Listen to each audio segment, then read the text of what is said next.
బాలు రవి గురించి ఆలోచిస్తూ ఉంటాడు. అలాగే రవికి గట్టిగా వార్నింగ్ ఇచ్చింది కూడా మీనా చూస్తుంది. ఎందుకు అంతలా సీరియస్ అయ్యారు రవి మీద అంటే, ఏం లేదు వయసు అలాంటిది కదా, వాడేమైనా తప్పుదోవ పడుతున్నాడేమో అన్నట్టుగా అనిపించి ముందుగానే ఒక జాగ్రత్త చెప్పానులే అని అయితే చెప్తూ ఉంటాడు.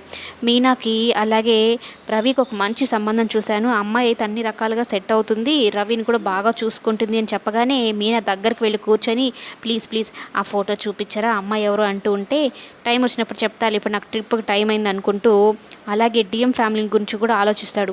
అమ్మో రవి ఇష్టపడిన అమ్మాయి కానీ ఒకవేళ వాళ్ళని కానీ చేస్తే నాన్నకి ఎంత అగౌరవంగా మాట్లాడతారో వాళ్ళు, అసలు ఆ ఫ్యామిలీయే వద్దు అన్నట్టు అనుకుంటూ ఉంటాడు. కానీ సుమతి ఏమైనా బాలు మనసులో రవికిచ్చి చేద్దామని అనుకుంటున్నాడేమో అనేది మనకైతే డైరెక్ట్గా ఇంకా బయట చెప్పలేదు. శృతి అక్కడ జరిగిందంతా చూసి పరుగున వచ్చి రవికి మొత్తం చెప్తుంది, నాకు పెళ్లి చూపులు అరేంజ్ చేశారు, నాకు చేయకుండా అంటే ఇంక రవి కూడా చెప్తాడు, మా ఇంట్లో కూడా చూశారు అని. అంటే నన్ను వదిలించుకుందాం అనుకుంటున్నావా, నన్ను పెళ్లి చేసుకోకూడదు అనుకుంటున్నావా, పద ఇప్పుడే వెళ్ళి రిజిస్టర్ మ్యారేజ్ చేసుకుందాము అంటే రవి ఒప్పుకోడు. ఇంట్లో వాళ్ళందరూ ఒప్పుకొని వాళ్ళ అనుమతి తీసుకొని పెళ్లి చేసుకుందాము అంటే వాళ్ళు ఒప్పుకునేలా లేరు.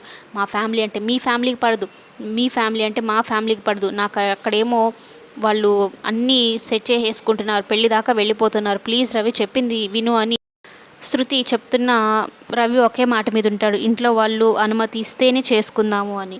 అక్కడ ఎంగేజ్మెంట్ కూడా అయిపోయిందన్న విషయం రవికి తెలియదు. ఇక రవి ఎంతకీ ఒప్పుకోవడం లేదని శృతి కోపంగా వెళ్ళిపోతుంది. ఇంటికి వెళ్తే తెలుస్తుందేమో పెళ్లి డేట్ కూడా ఫిక్స్ అయిపోయిందని. మరి మొత్తం మీద వీళ్ళిద్దరి విషయంలో ఏం జరగబోతోందనేది కమింగ్ ఎపిసోడ్స్లో చూద్దాం.